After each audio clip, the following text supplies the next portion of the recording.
আসসালামু আলাইকুম রহমতুল্লাহ। প্রিয় চাকরি প্রত্যাশী বন্ধুরা, আজকে আলোচনা করব যে শেরপুর পল্লী বিদ্যুৎ সমিতির যে নিয়োগ বিজ্ঞপ্তিটা প্রকাশ করেছিল অফিস সহায়ক পদে, সহকারী জেনারেল ম্যানেজার পদে বা অন্যান্য যে সকল পদে নিয়োগ বিজ্ঞপ্তিটা প্রকাশ করেছিল, তো সেই নিয়োগ বিজ্ঞপ্তিতে যে আবেদন ফর্মটা আপনারা কিভাবে পূরণ করবেন, তো সে বিষয়ে বিস্তারিত এই ভিডিওতে আলোচনা করব এবং সম্পূর্ণ বিস্তারিতভাবে দেখাবো যে ফর্মটা আপনারা কিভাবে পূরণ করবেন।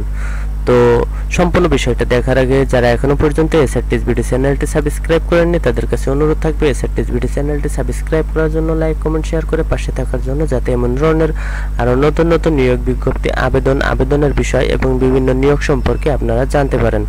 তো চলুন আজকে যে বিষয়টা আলোচনা করব যে শেরপুর পল্লী বিদ্যুৎ সমিতির এই যে নিয়োগ বিজ্ঞপ্তিটা, এটাতে আপনারা কিভাবে আবেদন ফর্ম পূরণ করবেন এবং পাঠাবেন, তো সম্পূর্ণ বিষয় বিস্তারিত দেখে আসি। তো এখানে দেখেন যে শেরপুর পল্লী বিদ্যুৎ সমিতির যে নিয়োগ বিজ্ঞপ্তি যে আবেদন ফর্ম, সে ফর্মটা কিন্তু এরকম ধরনের। তো এই ফর্মটা আপনারা সর্বপ্রথমে দেখেন, এই ফর্মটা আপনারা পাবেন যে pbs.sherpur.gov.bd। তো এই ওয়েবসাইটে প্রবেশ করলে আপনারা এখানে এই যে ডাটা এন্ট্রি অপারেটর, সহকারী ক্যাশিয়ার, ড্রাইভার, অফিস সহায়ক পদে যে নিয়োগ বিজ্ঞপ্তি যে পেপার কাটিং সেটা এখানে দেওয়া আছে। সহকারী ক্যাশিয়ার পদে পূর্ণাঙ্গ নিয়োগ বিজ্ঞপ্তি ও আবেদন ফর্ম যেটা, সেটা এখানে আছে। তো অফিস সহায়ক পদে পূর্ণাঙ্গ নিয়োগ বিজ্ঞপ্তি ও আবেদন ফর্ম এখানে আছে। তো এখান থেকে আপনারা ডাউনলোড করে নিতে পারেন এই যে ফর্মটা। তো এখান থেকে আপনারা ফর্মটা ডাউনলোড করে নিতে পারেন। তো ডাউনলোড করে A4 কাগজে প্রিন্ট আউট করবেন। প্রিন্ট আউট করার পরে এটা কিন্তু স্বহস্তে পূরণ করতে হবে, আপনাকে নিজের হাতে পূরণ করতে হবে। তো এখানে পূরণ করার জন্য এখানে দেখেন সর্বপ্রথমে যেটা দেওয়া আছে যে 1 নম্বরে যে নিয়োগ বিজ্ঞপ্তির নম্বর। তো 1 নম্বরে যে নিয়োগ বিজ্ঞপ্তির নাম্বার, এই নিয়োগ বিজ্ঞপ্তির নাম্বারটা আপনারা কোথায় পাবেন? তো নিয়োগ বিজ্ঞপ্তির নাম্বারটা এখানে যে নিয়োগ বিজ্ঞপ্তিটা প্রকাশ করেছে, তো এখানে যে নিয়োগ বিজ্ঞপ্তিটা প্রকাশ করেছে সেই নিয়োগ বিজ্ঞপ্তিতে যে স্মারক নাম্বার দেওয়া আছে, এই যে প্রথমে দেখেন এখানে যে স্মারক নাম্বার, এই স্মারক নাম্বারটাই আপনাদের নিয়োগ বিজ্ঞপ্তির নাম্বার। তো এই স্মারক নাম্বারটা এখানে লিখে দিবেন নিয়োগ বিজ্ঞপ্তি নাম্বারে 1 নম্বরে। এবং 2 নম্বরে যেটা, সেটা হচ্ছে আবেদনকৃত পদের নাম। তো আবেদনকৃত পদের নাম, আপনি কোন পদে আবেদন করবেন। তো এখানে অফিস সহায়ক পদে যেহেতু ফর্মটা আমি ওপেন করেছি, সেহেতু অফিস সহায়ক, এখানে অফিস সহায়ক লিখে দিতে হবে। এবং পদের ধরন, তো পদের ধরন এটাও অফিস সহায়ক। এবং বিজ্ঞাপনের সূত্র, পত্রিকার নাম 4 নম্বরে যেটা সেটা হচ্ছে বিজ্ঞাপনের সূত্র অথবা পত্রিকার নাম। তো পত্রিকার নামটা আপনারা কোথায় পাবেন? তো পত্রিকার নামটা এখানে যে শেরপুর পল্লী বিদ্যুৎ সমিতির যে ওয়েবসাইট, এই ওয়েবসাইটে যে ডাটা এন্ট্রি অপারেটর, সহকারী ক্যাশিয়ার, ড্রাইভার, অফিস সহায়ক পদে পূর্ণাঙ্গ নিয়োগ বিজ্ঞপ্তির পেপার কাটিং, তো এটা আপনারা ওপেন করলে এখানে আপনারা যে নিয়োগ বিজ্ঞপ্তি যে কোন পত্রিকায় প্রকাশ করেছে, কত তারিখে প্রকাশ করেছে, সেটা এখানে আপনারা দেখতে পাবেন। তো এখানে দেখেন যে পেপার কাটিং যেটা, সেটা হচ্ছে পত্রিকার নামটা এখানে যুগান্তর।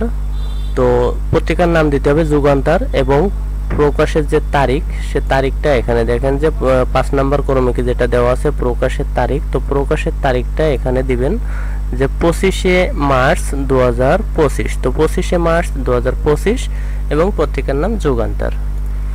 তো এরপরে 6 নম্বরে যেটা আছে সেটা হচ্ছে আবেদনকারীর পূর্ণাঙ্গ নাম বাংলা। এখানে আবেদনকারীর পূর্ণাঙ্গ নাম বাংলায় লিখতে হবে। এরপরে বড় হাতের অক্ষর ইংরেজিতে, আবেদনকারীর যে নাম সেটা ইংরেজিতে বড় হাতের অক্ষরে, সবগুলো বড় হাতের অক্ষরে লিখতে হবে। এবং জন্ম তারিখ, তো প্রার্থীর যে জন্ম তারিখ, সে জন্ম তারিখটা এখানে লিখতে হবে। এরপরে মাতার নাম বাংলা।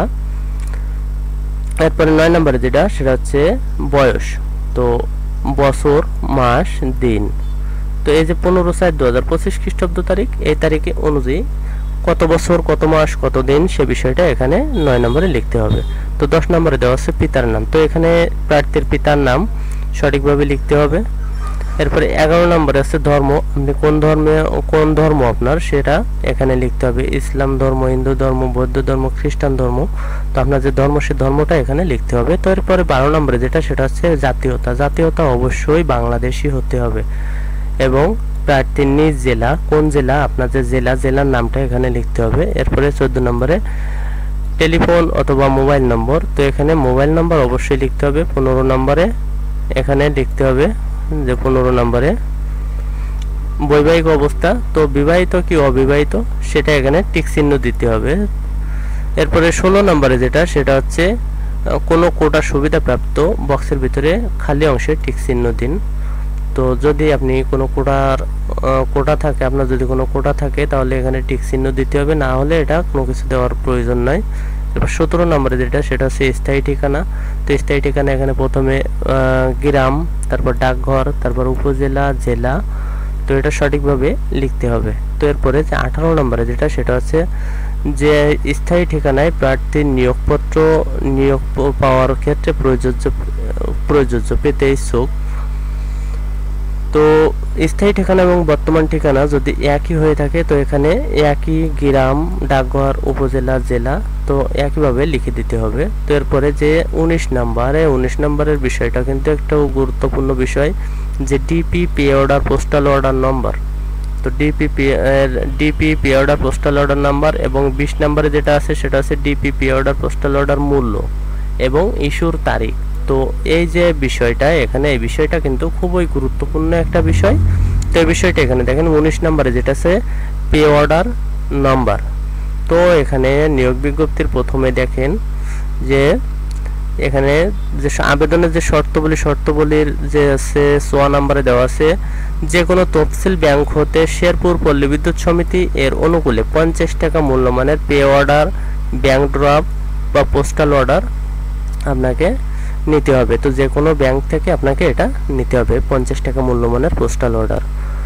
তো পে অর্ডারের যে নাম্বারটা ব্যাংক থেকে আপনাকে দিবে, তো সেই নাম্বারটা এখানে লিখতে হবে যে পে অর্ডার নাম্বার, এবং পে অর্ডারের মূল্য অবশ্যই 50 টাকা মূল্যমানের পে অর্ডার নেবেন। তো এখানে লিখবেন পে অর্ডারের মূল্য 50 টাকা এবং কত তারিখে আপনি ব্যাংকে ওই পে অর্ডারটা নিলেন, ব্যাংক থেকে পে অর্ডারটা নিলেন, সে ব্যাংক থেকে যে ইস্যুর তারিখ, যে তারিখে আপনি ব্যাংকে টাকা জমা দেবেন ওই 50 টাকা পে অর্ডারটা নেবেন, সেই তারিখটা এখানে 21 নম্বরে দিয়ে দিবেন।